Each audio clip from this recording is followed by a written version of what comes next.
एक ठंडी सरसराती शाम थी जब आरव अपने दोस्तों के साथ एक छोटी सी गाड़ी में पुरानी हावली की तरफ निकाल पड़ा।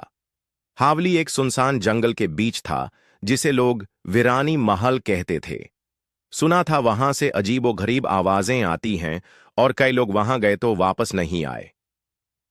आरव, एक बडिंग डॉक्यूमेंट्री फिल्म मेकर, इस राज का सच समझना चाहता था।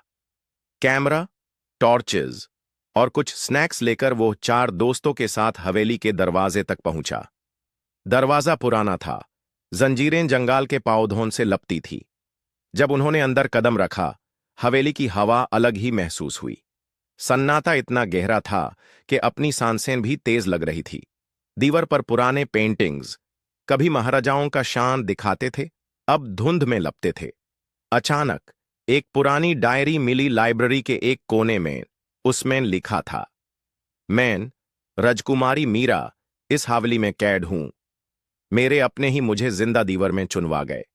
अगर कोई इससे पढ़े तो मेरी आत्मा को मुक्ति दे। ये पढ़ते ही लाइट ब्लिंक करने लगी। दोस्तों में से एक, रिया, अचानक बेहोश हो गई। उसकी आंखें खुली थी पर वो कुछ बोल नहीं रही थी। आरव ने तुरंत कैमरा उठाया और डायरी की अगली पेज पर लिखे शब्द पढ़े। एक मंत्रा जैसा कुछ था। उसने वो मंत्रा जोर से पढ़ना शुरू किया। तभी हवेली का एक छुपा दरवाजा खुला। अंदर एक छोटी सी मूर्ति थी और एक खोपड़ी जैसी चीज उसके पास रखी थी। जैसे ही आरव ने मूर्ति उठाई, रिया होश में आई और एक जोर की चीख मारकर बोल पड़ी। मीरा चली गई। सुबह होने तक सब कुछ शांत था। हवेली में फिर कभी कोई आवाज नहीं आई।